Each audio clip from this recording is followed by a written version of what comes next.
너희 마음에 새 영을 보낸다. 새 영을 보낸다는 얘기는 옛날의 영이 있다는 거 아닙니까? 그런데 옛날의 영도 영인데 그 영은 너희들을 변화시킬 수 없었다는 것이죠. 이 사람이 감당할 수 없는 하나님의 법 앞에서 하나님과 이스라엘 백성 사이에 일어나는 갈등과 그들의 어떤 하나님의 고뇌, 그리고 이스라엘 백성들도 어떻게 할 수 없는 이런 아픔, 이런 상황 속에서 하나님의 이사야 선지자는 이사야 선지자는 구원을 명했고 에스겔 선지자에게 했던 그 핵심 메시지는 내가 너희에게 새 영을 보낸다. 새 영이라는 건 성령인데 이 성령은 돌같이 굳은 너희의 마음을 제하고 속살과 같이 부드러운 마음을 너희에게 허락해 주겠다. 이와 같은 속살 같은 마음이 있을 때 하나님과의 관계가 가장 밀접하다는 것이죠. 하나님과 백성 사이에 no between이에요. 아무것도 끼어있을 수가 없는 거죠. 이게 뭐냐면 새 영이라고 하는 사실이에요. 새 영이 임하면 하나님만 보인다는 거죠. 새 영이 임하면 예수 그리스도만 보인다는 거죠. 성령이 그 일을 하신다는 거예요. 그러니까 하나님과 우리 사이에 끼어있는 찌꺼기, 끼어있는 우상, 우리 사이에 끼어있는 어떤 인간적인 안목의 자랑, 이성의 자랑, 육신의 정욕, 이런 것들을 성령이 하나하나 제거시켜가지고 우리를 하나님의 거룩 앞에 우리를 거룩하게 만들어 세우신다는 것입니다. 근데 구약 성경 역사 내내 속에서 이 일을 하나님이 이스라엘 백성을 밤에 품고 시도했지만은 이스라엘 백성은 백성대로 자기들의 갈 길을 가고 하나님대로 하나님의 계획대로 움직이시고 이러시다가 하나님과 이스라엘 백성들 사이에 핀도가 안 맞아가지고 날마다 씨름하고 갈등하고 싸움이 진행되었다. 이게 이제 구약의 흐름인데, 그래서 우리가 왜 오직 예수 그러냐면 이 예수가 이 모든 갈등의 중간에 화목제가 되었다는 거예요. 그 중간에 우리 주 예수께서 피 흘리심으로 말미암아 하나님과 우리 사이에 다리를 놨다는 사실이에요. 근데 이 사실이 하나님의 계획 속에 진행되었지만은 그 하나님의 계획에 순종했던 예수님의 순종을 보고 하나님이 그 모든 분노가 풀렸다는 사실입니다. 이 땅에서 하나님의 분노, 하나님의 화를 풀어줄 수 있는 존재는 아무도 없었는데 오직 하나님의 품에서 나온 독생성자 예수가 그 하나님의 분노를 풀어주셨다는 사실이에요. 그래서 독생자에게는 뭐가 있었냐면 하나님의 영광을 받다는 것입니다. 그러니까 무슨 얘기냐면 우리 주님 예수는 하나님의 화를 풀어주시면서 동시에 하나님의 영광을 가슴에 품던 이런 일이 있었다는 사실이에요. 그러니까 예수는 하나님의 화를 그 몸으로 짊어지고 부활하심으로 하나님의 영광으로 나타나 주 영광을 하나님께 올려드리는, 이게 예수 그리스도였다는 사실입니다.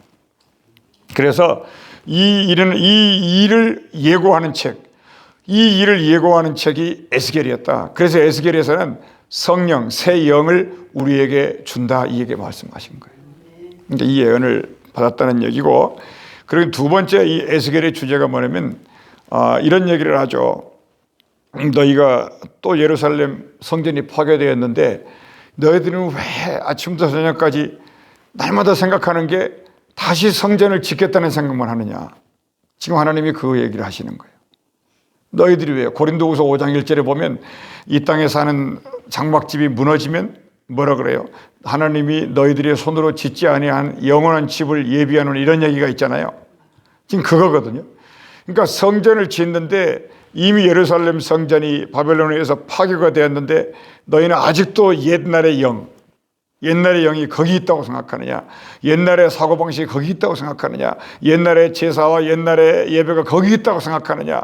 그렇지 않다는 거예요. 이제 에스겔 선지자에게 하나님께서 하신 말씀이 뭐냐면 성전을 또 짓지 마라. 땅에다가 성전을 또 짓지 마라. 그러면 뭐가 성전입니까? 물었더니 네 몸이 성전이다, 이렇게 얘기한 거예요. 그러니까 네 몸이 성전이라 해야 돼. 네 몸이 성전이 되려면 성령을 받아야 한다는 거예요. 성령이 전이 되는 게 성전이니까. 그 성전이 이 땅 어디든지 간에 다 움직일 때 하나님 나라가 확장이 된다는 거죠. 그거를 뭐라고 말하냐면 내가 이방을 통해서 하나님 나라의 일을 다시 시작하겠다, 이거예요. 성령을 받은 사람들을 통해서 이방을 통해서 그 일을 하겠다는 거거든요.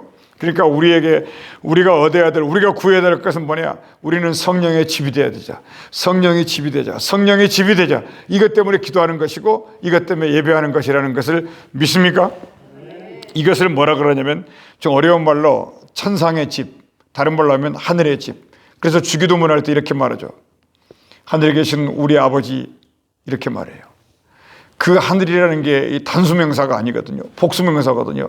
예수님이라는 한 분이 오심을 통해서 예수님의 구원의 순종을 통해서 우리 모든 사람들이 하나님의 말씀을 받아서 가슴에 품고 사는 하늘들이 되었다는 거예요.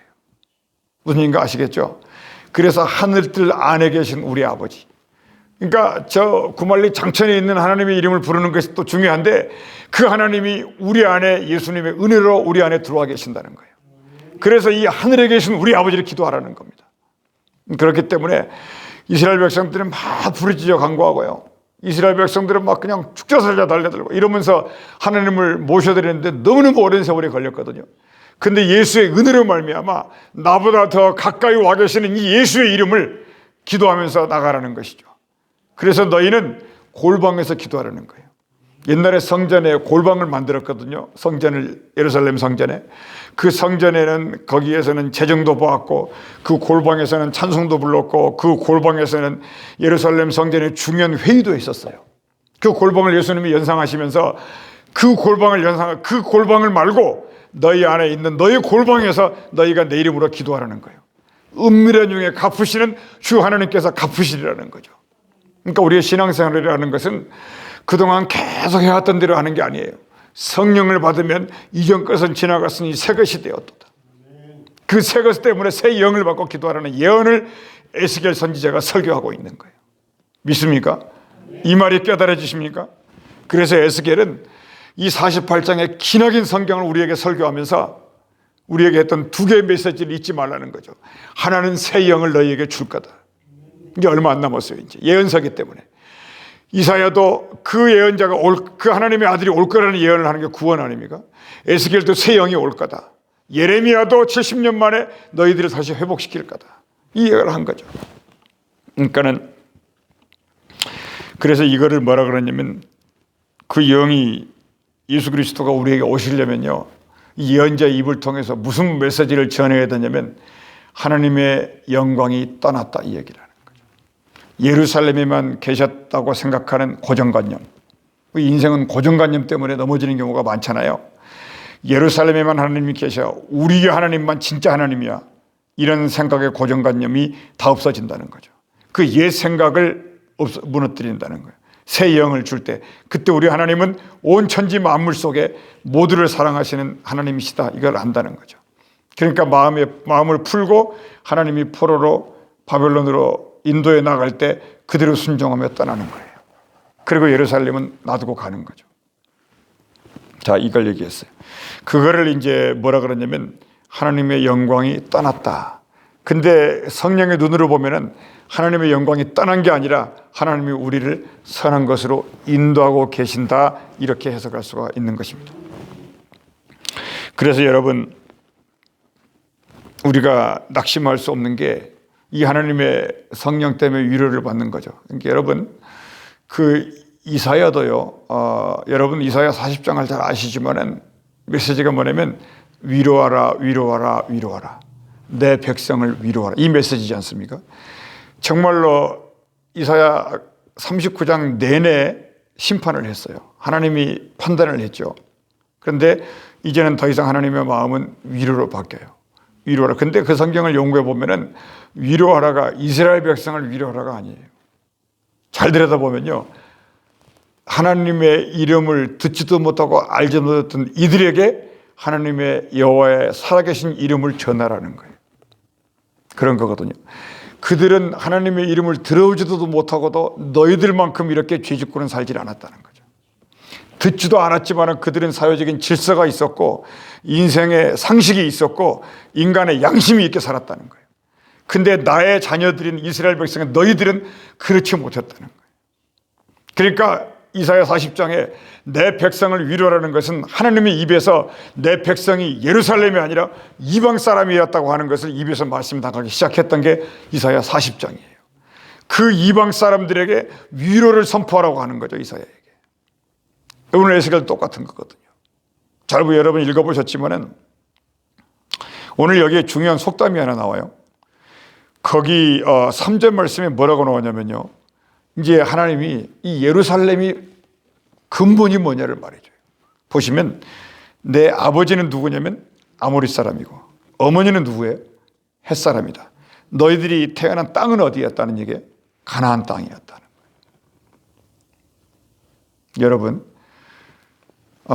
누구나 태생이 중요하잖아요. 물론 어떤 사람들은 타고날 때부터 부모에게 받은 복이 많아가지고요, 고생 안 하고 편히 사는 사람들도 많이 있어요.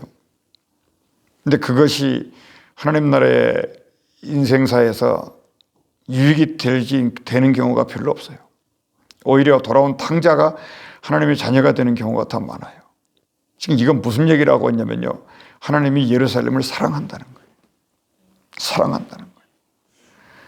너희가 태어날 때 아버지가 아모리 사람이고 어머니가 헷 사람이었다 그러거든요. 이게 속담이에요. 이게 쉬운 말로 하면은 굳이 뭐냐면 너희들은 정말 후레자식이었다는 거예요. 참 이거 교회에서 쓰기 참 어려운 말인데 후레자식. 그러니까 너희는 되먹지 않았다는 거예요. 너희들은 마음대로 컸다는 거예요. 그걸 말할 때 뭐라 그러냐면 아버지가 아모리 사람이고 어머니가 헷 사람이구나, 이렇게 속담이라고 해요. 너희가 그걸 아느냐는 거야. 너희는 근본도 없었고 저기 중동 천지에 여기저기 흩어져 가지고 이름도 없이 아무것도 없는 중단 잡족이었어. 그걸 지금 하나님이 설교하시는 거예요. 에스겔에게 말해라. 이들이 누군지를 지금 모르고 있구나. 너희가 우리가 아는 말로 애굽의 종 아니었느냐. 너희가 아무것도 없었지 않았냐. 심지어 너희가 태어날 때 부모가 너희들을 버려버렸지 않았니. 피투성이가 돼 있었을 때 인큐베이터가 어디 있었어. 그냥 들었는데 하나님의 마음이 뭐였어요? 사람은 있어다오, 사람은 있어다오. 6.25 전쟁통에 부모 잃어버리고 굴러다니는 정말 돌멩이처럼 있었는데 사람은 있어다오. 피투성이 돼가지고 월금 울고 있는데 내가 너희들을 끌어안았어. 너희들을 붙들어서 세상 전체의 모든 사람에게 나는 관심이 없었고 오직 너희들에게만 관심이 있었고 너희들을 지켜봤어. 너희 아버지가 아무리였고 너희 어머니가 할 사람이었고 잔인무도한 부모 밑에 태어났고 아무런 교육도 받지 못했고 쓰레기 취급당했지만은 내가 너희들을 내가 품에 안았어. 그리고 내가 옷을 입혔어. 너희가 나이를 먹어가면서 몸이 형상이 나왔어. 정말로 유방도 나오고 이제 너희가 애를 가려서 애를 낳을 수도 있어. 그리고 너희에게 젖도 나왔어. 그런데 너희는 알몸이었어. 왜? 또 도둑질을 당했으니까. 또 간음을 당했으니까. 너무 힘들었으니까. 그런데도 불구하고 내 하나님이 너희들을 그렇게 버려두지 않았어. 너희들에게 옷을 입혔거든. 그 피 묻은 몸을 전부 씻겨주었어. 그리고 너희들을 사랑했어. 너희들을 위로해줬어. 내가 너희들을 세상에 그 모든 걸 다 포기해도 너희들만 사랑한 거야. 그리고 1대1로 내가 너만 사랑한 거야. 이 음성을 들으시기를 바랍니다. 이게 하나님의 사랑이에요. 그러니까 우리가 기도할 때 이렇게 기도하는 거예요. 하나님은 사랑이십니다. 하나님은 누구세요? 누가 질문하죠. 하나님은 사랑이에요. 하나님은 좋으신 하나님이에요. 그 어떤 경우에도 나를 하나님의 나라로 이끌어 가시는데 전혀 부족함이 없으신 완전한 하나님이에요. 이렇게 기도를 시작하는 거예요. 그 하나님이 100% 사랑으로 그 아들 예수를 보내셨죠. 이 예수는 하나님을 너무너무 사랑했어요. 하나님만 사랑했어요. 하나님을 사랑하고 내 이웃을 내 몸같이 사랑을 하는 거죠. 이 예수의 사랑을 우리가 받은 거 아닙니까? 그러니까 그걸 받았다는 건 무슨 얘기냐면은 이걸 깨달았다는 거예요. 하나님이 정말 내가 대먹지 못한 후레자식이었는데 정말 근본이 없고 교육도 받지 못했고 아무 질서도 없고 예절도 없고 엉망이고 그냥 눈만 벌리면 잘못 보고 입만 벌리면 실수하고 움직이면 그냥 잘못이 일어나는 이런 사람이었는데 하나님이 하나님의 법으로 하나하나 가르쳐가지고 법도 있는 자녀로 만들어 주었고 그 법들을 만들어 주었는데 결국은 뭐 어땠다는 거예요? 죽 서서 계졌다는 거예요. 지금 정말 그런 얘기. 정말 이 세상에 정말 가장 이 세상에 왕관이 가장 빛나는 왕관이 있었다면 오늘 거기 말씀 나오잖아요. 이 세상의 화려함이 무엇입니까? 빛나는 게 뭐예요? 이 세상에 가장 화려하고 가장 빛난 거, 정말 도적이 가장 갖고 싶은 거, 이거를 숨겨놨다가 내가 너를 머리에 씌워줬다는 거예요. 이것이 내 자녀였다는 거예요. 근데 이 자녀가 어찌 된 거예요? 고생을 안 해봤어요. 젊을 때는 고생은 사서도 하라 그러잖아요. 이거를 어른일 때는 어떻게 이런 단어를 쓰냐면 고난이다 이렇게 단어를 써요. 지금부터 이제 하나님이 이 사람들을 훈련시켜요. 왜냐하면 고난을 당하지 않고 징계를 당하지 않고 고통을 겪어보지 않은 자녀들은 세상에 나가서 하나님의 얼굴 역할을 못하는 거예요. 그러니까 아버지 품속에서 부모 혜택 받아가지고 잘 낳았거든요. 부모가 잘생겨가지고 자식이 잘생겨요. 다 좋습니다. 근데 그들에게는 뭐가 없다는 거예요? 그 기쁨이 인생을 내내내내 끌고 가는 것뿐이죠. 하나님의 기쁨이 그들의 생애를 끌고 가는 게 아니에요. 그러니까 간증을 잘 들어야 돼요. 저 속에 어떤 고난이 저 사람을 변화시켰는지, 저 속에 어떤 고통이 저 사람을 변화시켰는지, 어떤 고난의 터널을 통과한 사람인지 그거를 듣는 거죠. 그 고통 속에 뭐가 역사했냐면 위로하라, 위로하라, 위로하라가 역사했어요. 이게 중요한 메시지예요. 이 메시지를 다른 말로 하면은 그것이 새 영이라고요. 뭔가 뚝 부러질 때 아픈데요, 거기에 새 영이 역사하는 시점이라고요. 나무가 뚝 부러질 때 향기가 나죠. 그 잠깐 지나가는 그 향기가 새 영이고 내가 새 영을 너희의 마음속에 심어주리라. 이것이 위로입니다. 그래서 성령을 그리스 말로 파라클레토스라고 그래요. 파라클레토스. 그게 위로하다는 뜻이거든요.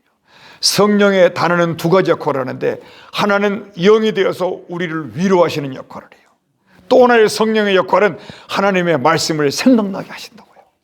이 하나님의 말씀이 생각날 때 내가 세상으로 들어가고 법도를 어겼다가 빨리 돌아옵니다. 근데 이 성령이 생각나게 안 해주면요, 인생은 죽음 아래 존재하기 때문에 끊임없이 자기 살고 싶은 데서 사는 거예요. 끊임없이 그렇게 사는 거예요. 끊임없이. 그것이 뭘까요? 하나님의 얼굴 역할을 못하는 거예요. 그래서 하나님은 예루살렘을요, 포로로 하고 성전을 파괴시키고 제사장들을 그냥 끌고 가고 어마어마한 훈련을 시켜가지고 하나님의 사랑으로 품어서 고문을 하고 고난을 당하게 하고 수치를 느끼게 하고, 오늘 말씀 나오잖아요. 내가 너희를 다시 벌겨벗어버릴 거야. 내가 너희를 엄청나게 수치를 시킬 거야. 엄청나게 너희를 괴롭게 할 거야. 그래도 나는 너희를 마지막에 너희를 끌어 살려줄 거야. 그루터기를 살린 것처럼, 남은 자를 살린 것처럼. 그러니까 우리가 하나님 앞에 나가서 성령을 받는 첫 번째 길이 뭐냐면 이 사실을 아는 거예요. 내가 하나님을 떠났다는 걸 아는 거예요. 하나님의 사랑을 배반했다는 걸 아는 거예요. 그리고 하나님 앞에 살려달라고 용서하고 달려가는 겁니다. 하나님 도와주세요. 음면에 계시는 주님이 나를 모든 것을 보고 계셨다는 거예요. 7눈을 가지고 나를 지켜주셨다는 거예요. 생각해 보면요, 저부터도 그렇지만은 지금 여기에 살아있을 수가 없어요. 우리는 무슨 일이 있었던지 간에 벌써 이 땅에서 흙먼지로 없어질 수밖에 없는 사람들이었어요. 이게 에스겔 16장만 읽어봐도 그렇다고요. 얼마나 길게 설교를 해놨는지 시간이 아까울 정도로. 근데 읽어보면 읽어볼수록 그래요. 그런데 중요한 메시지는 뭐냐면요, 그 예루살렘이 하나님이 어느 순간에 생각이 바뀌는데, 거기 보세요. 저 이래서 성경을 읽는데 거기 보면은 54절에 보니까요, 내가 내 수욕을 담당하고, 이거거든요. 어떻게 말하냐면 하나님이 이래요. 너가 지금 떠났지, 하나님이 용서해 준다고 말하지, 너 하나님이 용서, 그게 아니라 네가 잘못한 거 너가 책임져, 이 얘기 하신 거예요. 지금. 참 죽겠습니다. 아주 힘들어서. 네가 잘못한 거니까. 제가 예를 들어 인생을 지금까지 이만큼 살아왔는데 지은 잘못이 얼마나 많을까요? 저 바닷가에 모래알처럼 많아요. 셀 수도 없습니다. 이 죄악이라는 게. 그러니까 이게 생각이 돌아가는 순간부터 죄를 범하거든요. 인간이라는 게. 그러면 생각하는 존재니까. 그게 징글징글한 겁니다. 그런데 지금 예루살렘에게 대해놓고 하나님이 말씀해요. 네 잘못을 네가 책임져. 그리고 네가 행한 모든 일로 말미암아 부끄럽게 하겠다. 근데 잘 들어보세요. 이게 비밀이 나오는데 그 이유가 뭐냐면 네가 그들에게 위로가 됨이라. 할렐루야예요. 여러분 힘들죠? 우리가 기도하기 때문에 힘들거든요. 영적 전쟁이니까. 그런데 우리가 힘들고 어렵고 막 쓴뿌리가 나오고 괴롭고 이런 모든 것들이 뭐냐면요, 거기 이유가 있어요. 네가 그들에게 위로가 되리라. 전 너무너무 감동했어요. 이 말씀 듣고. 이게 뭐냐면은 이사야 선지자도 위로하라 위로하라 위로하라만 해놨지 방법이 없었어요. 근데 에스겔에요, 방법이 있어요. 그러니까 예언서하면 성경 그냥 다 예언서지 뭐. 그냥 예수 오시면 다 그냥 예언이 완성되는 거 아니야? 그렇게 방자하게 생각해서는 안 된다는 거예요. 정말 부탁드려요. 그러니까 뭐냐면 내 인생 살면서 고통, 어려움, 아픔, 눈물, 서름, 비탄, 비통, 정말 괴로움, 이런 모든 것들이 뭐냐면요, 다른 사람들을 위로하고 있는 일이다, 이렇게 설명한 거예요. 그러니까 견디라는 거예요. 너희는 왕궁에서 면류관만 쓰고 있을 줄 알았는데 아니에요. 영문 밖으로 쫓아버리는 거예요. 진짜 예루살렘을 만들려고, 진짜 백성을 만들려고. 한 사람의 백성이 그런 사람이 나오면요, 온 천지가 구원된다는 거 아닙니까? 한 사람의 예수가 나오니까 온 천하가 구원받은 거 아니에요? 그러면 우리가 하나님의 자녀니까 그런 비전이 생기지 않습니까? 그러니까 여러분, 이 희망의 메시지를 받아요. 암몬이나 모압이나 주변의 많은 이방들은 하나님을 전혀 모르고요, 이유 없는 고통을 당하고 있잖아요. 그러면 그걸 알으라는 거예요. 네가 지금 당하는 고통, 네가 있는 갈등, 네가 있는 싸움, 네가 있는 인생의 어쩌고저쩌고, 이 모든 것들은 그들에게 위로가 된다는 거예요. 왜요? 봐라, 하나님을 믿었던 저 예루살렘도 저 모양 아니, 저 모양 아니, 저 꼴 아니냐, 잘 됐다. 니들이 그렇게 하나님의 이름을 가지고 큰 소리 치더니 저 망하는 꼴 좀 봐라, 잘 됐다, 이러면서요, 세상 사람들이 위로를 받는다는 거예요. 그게 위로라는 거예요. 그게. 그러니까 사람들이 손가락질 할 때요, 뭐라고 비난할 것이 없어요. 저 사람들이 위로를 받고 있구나, 저 사람들이 지금 마음에 그래도 세상 속에서 한가닥에 평안을 얻고 있구나, 그러니까 내가 지금 힘들구나, 이렇게 생각하는 거예요. 이렇게 하면서 60절에 그러나 이런 단어가 나오거든요. 거기 보시면 그러나 어렸을 때 너와 세운 언약을 기억하. 이게 하나님이세요. 뭐예요? 어렸을 때 언약이 뭡니까? 어떤 하나님이에요? 예수님은. 하나님은 그러죠. 출애굽기 34장 6절 말씀에서 나는 긍휼이 많다, 나는 자비로운 하나님이다, 나는 화를 더디 내는 사람이다, 말을 하죠. 5개. 근데 그런 하나님이 우리에게 했던 언약을 기억하는 겁니다. 내가 너희들을 버리지 않겠다, 내가 너희와 영원히 함께하겠다, 그런 언약을 기억해요. 그러니까 이게요, 아까 제가 말씀을 드렸지만은 우리가 인생 사는 거요, 하나님의 뜻대로 산다 그러는데 모든 것이 하나님의 화를 풀어드리는 거예요. 하나님은 줄 거 안 줄 거 다 줬다고요. 근데 우리는 그걸 가지고 자기의 이익을 위해 사용하고 말아요. 아주 그냥 발바닥부터 머리끝까지. 그런데 아까 말씀드렸죠. 왜 예수냐? 왜 시간 가면 갈수록 예수밖에 없냐면요, 이 예수님이 하나님의 발바닥부터 머리끝까지 가득 차 있는 분노를 예수님이 다 풀어버린 거예요. 그게 예수예요. 그러니까 뭐냐면 성경 전체에 있는 하나님의 분노. 여러분, 스페인 저는 안 가봤는데 팜플로나 광장이라고 있거든요. 그 투사들이 이렇게 씩씩씩씩 대면서 막 그냥 막 투사의 그 빨간 팜플로나 광장에서 막 이렇게 하면 소가 이렇게 되잖아요. 그런 광장이 있잖아요. 근데 거기서 이 거의 미친 소가 그 딱 이렇게 그 문을 열어주면 뛰어나와가지고 그 투사에게 달려들어 투사를 공격하고 달려오잖아요. 이걸 읽다 보니까 마치 그 막 그냥 코에서 막 그냥 씩씩거리고 막 그냥 분노가 막 그냥 머리끝까지 차가지고요, 막 어떻게 할 수 없는 막 그런 하나님의 모습이 보이는 거예요. 막 그냥 어떻게 막 할 수 없는 거예요. 막 그냥 뭐 투사고 뭐고 그냥 저기 관중들까지 되면 다 그냥 막 들이받아보고 싶은 거예요. 그런데 그 하나님의 막 씩씩거리고 막 그냥 다 나와, 그냥 막 다 내가 너희들을 어떻게 막 이런 분노가 막 머리까지 막 치밀어 올라가지고 막 터져서 막 스트레스로 죽어버릴 것 같은 막 그런 하나님의 모습. 그런데 그 모습을요, 위로의 하나님으로, 그 하나님의 본질, 사랑의 하나님으로 바꾸신 분이 예수님이에요. 그 예수의 십자가가 그걸 바꾸니까 하나님이 잃어버렸던 언약이 하나하나 하나님의 머릿속에서 생각이 나는 거예요. 그 말씀이 이거예요.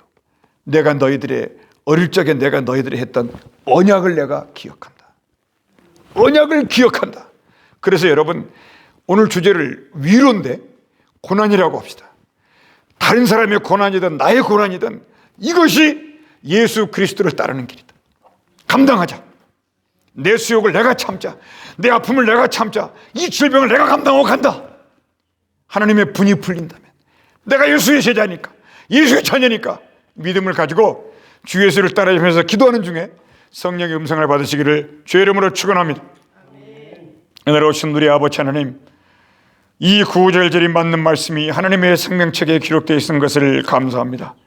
우리의 아픔이, 우리의 눈물이, 우리의 괴로움이 없을 수는 없겠지만 이것이 우리에게 너무 심하지 않게 하시고 이 어려움이 이때가 끝나고 주의 성령의 능력으로 새 사람이 되어서 하나님의 얼굴로 살 수 있는 기회를 우리에게 허락하여 주시옵소서.